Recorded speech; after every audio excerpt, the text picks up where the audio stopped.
एक गांव में आशु, मुन्ना और मोहन नाम के 3 दोस्त रहते थे। उसी गांव के पास एक बहुत ही घनी और डरावनी पहाड़ी थी, जहां कोई आता जाता नहीं था, क्योंकि ऐसा माना जाता था कि वहां डरावनी चुड़ैलों और भूतों का वास है। एक दिन, अरे यारो, बहुत दिन हो गए, हम सब मिलकर कहीं घूमने नहीं गए। घर पे वही बीवियों की टोका टाकी, मैं तो परेशान हो गया। हाँ, चलो गांव के पीछे वाली पहाड़ी पर चलते हैं। अरे नहीं, पागल हो गया है क्या? हमने बचपन से ही सुना है उस पहाड़ी पे खतरा है। अरे सब सुनी सुनाई बातें हैं, हमने ऐसा कुछ अपनी आंखों से देखा है क्या? हाँ, ठीक कहते हो। चलो फिर कल चलेंगे, कुछ जरूरी सामान भी ले लेंगे। मोहन, तू डर मत, कुछ नहीं होगा यार। फिर अगले दिन वो तीनों दोस्त पहाड़ी पर जाते हैं। चलो यार, सब मिलकर पहले तंबू लगा लेते हैं। फिर तीनों आग जलाकर बैठ जाते हैं और खाने पीने लगते हैं। आज तो मजा ही आ गया, ना बीवियों की चिक चिक और ना माँ बापू की डांट। चलो, अब खाना पीना हो गया हो तो घूमने चलते हैं। कुछ देर घूमने के बाद रात हो जाती है। तभी डरावनी डरावनी आवाजें आने लगती हैं। अरे भाई, ये आवाजें कैसी है? चलो चलो वापस तंबू में चलते हैं, रात भी हो गई है। ये भेड़ियों की आवाज लगती है, आ गए तो कच्चा ही चबा जाएंगे। अरे यार, तू बहुत डरपोक है, चल कुछ नहीं होगा। तभी मोहन के पैर में कुछ काट जाता है। अरे मर गया! अरे ये मेरे पैर में क्या काट गया? बहुत दर्द हो रहा है। अरे भाई, इसको उठाओ और तंबू में वापस ले चलो, इसके पैर से खून निकल रहा है, दवा लगानी होगी। फिर वो लोग वापस चले जाते हैं और आधी रात होते ही मोहन का पैर नीला पड़ने लगता है और उसकी चोट में से छोटे छोटे कीड़े निकलने लगते हैं। अरे यार, ये क्या हो रहा है? भागो रे, इसके पैर से तो कीड़े निकलने लगे। भाइयों, मुझे ये क्या हो रहा है? मुझे बचा लो। फिर मुन्ना और आशु उन कीड़ों को पास में चल रही आग से एक लकड़ी उठाकर भगाने लगते हैं। फिर धीरे धीरे मोहन की टांग के साथ साथ उसका पूरा शरीर भी नीला पड़ने लगता है। अरे मर गया रे! नास बेटा, मैंने मना किया था ना, मत चलो इस पहाड़ी पे। तुमने मेरी एक नहीं सुनी। हाय हाय, मम्मी बचा लो। तभी मोहन जमीन पर गिर जाता है।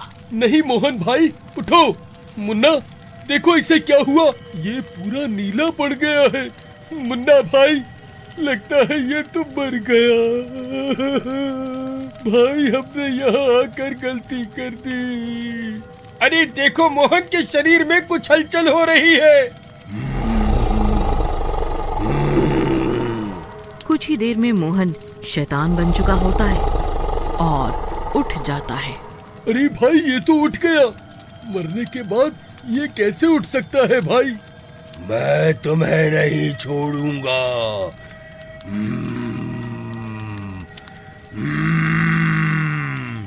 अरे मर गए रे!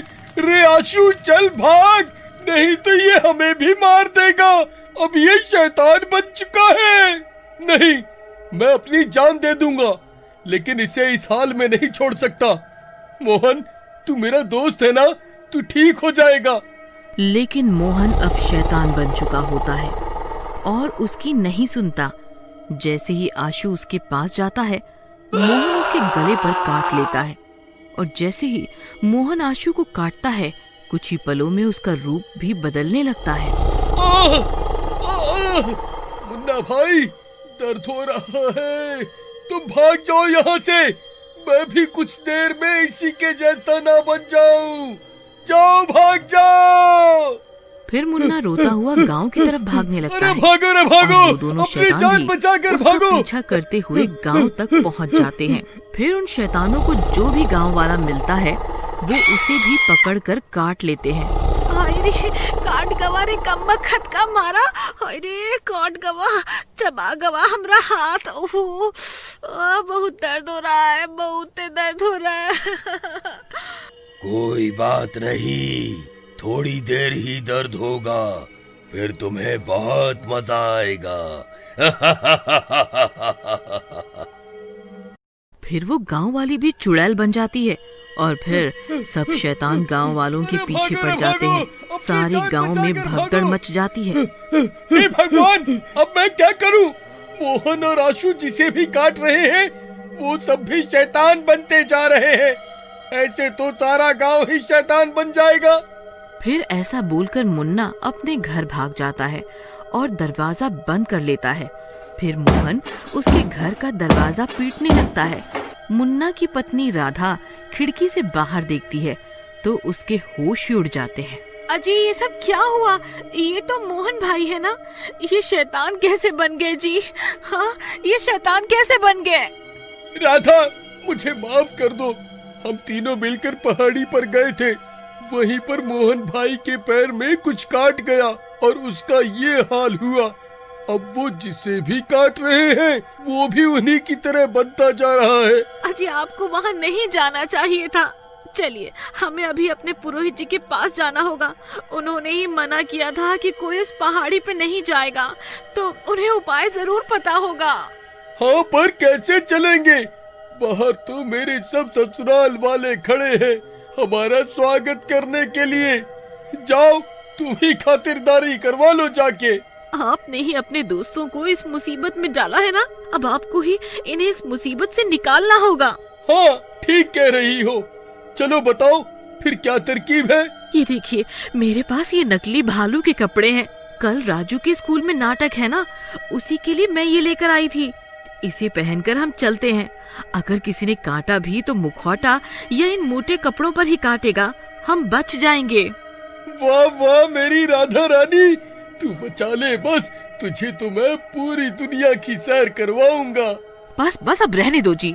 आज तक पूरे गांव की सैर तो कराई ना होगी, दुनिया की सैर क्या खाक कराओगे? फिर वो दोनों भालू के कपड़ों को पहन लेते हैं और दरवाजा खोलते ही सामने मोहन शैतान बना खड़ा होता है और मुन्ना को काट लेता है।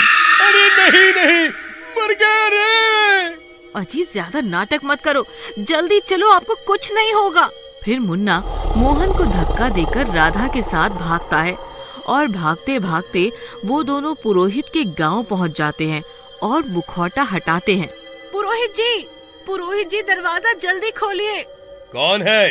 अरे राधा बेटी, तुम यहाँ इतनी घबराई हुई क्यों हो? क्या हुआ? आओ, अंदर आओ। इतने में मोहन भी उनके पीछे पीछे पुरोहित के घर जाने लगता है। फिर राधा जल्दी से दरवाजा बंद कर लेती है और पुरोहित जी को सारी बात बताती है। मुझे पता था वो पहाड़ी श्रापित है, वहाँ का हर जीव जंतु श्रापित है। तभी सालों से वहाँ सबको जाने से मना किया था मैंने, लेकिन तुमने मेरी बात नहीं मानी। पुरोहित जी, मुझे माफ कर दो, मेरे कारण ही ये सब हुआ है। तभी डरावनी डरावनी आवाजें आने लगती है। राधा खिड़की से झांक कर देखती है तो सब गांव वाले शैतान बन चुके होते हैं और पुरोहित के घर की ओर ही बढ़ रहे होते हैं। मुन्ना और राधा, तुम दोनों इन सब को अपनी ओर बुलाओ, मैं छत पर जाकर इनका इलाज करता हूँ। तभी राधा और मुन्ना दरवाजा खोल के दरवाजे पे खड़े हो जाते हैं। मोहन, मेरे दोस्त, आओ मेरे पास, तुम मेरे दोस्त हो ना? तभी सब शैतान बने हुए गांव वाले पुरोहित के घर के पास आने लगते हैं। मोहन और आशु मुन्ना के पास पहुंच जाते हैं। मैं तुम्हें नहीं छोड़ूंगा। मुझे बहुत भूख लगी है। अरे मर गए। अरे पुरोहित जी कहाँ चले गए? इतने में मोहन और आशु मुन्ना को काटने आते हैं और उसे पकड़ लेते हैं। अरे भाई, छोड़ दे मुझे, मैं तेरा दोस्त हूँ ना, मुझे छोड़ दे। फिर मोहन मुन्ना को काटने ही वाला होता है कि पुरोहित जी ऊपर से मोहन और आशु पे भभूत डाल देते हैं और भभूत डालते ही मोहन रुक जाता है और ठीक होने लगता है। मुन्ना, राधा, ये भभूत ले लो, इन सब गांव वालों पे डाल दो। ये सब शिव जी की भभूत डालते ही ठीक हो जाएंगे। फिर राधा और मुन्ना ऐसा ही करते हैं। ओम नमः स्वाहा, ओम नमः शिवाय, ओम नमः शिवाय, ओम नमः शिवाय, ओम नमः शिवाय। और जैसे ही गांव वालों पे भभूत डलती जाती है वो सब ठीक होते जाते हैं।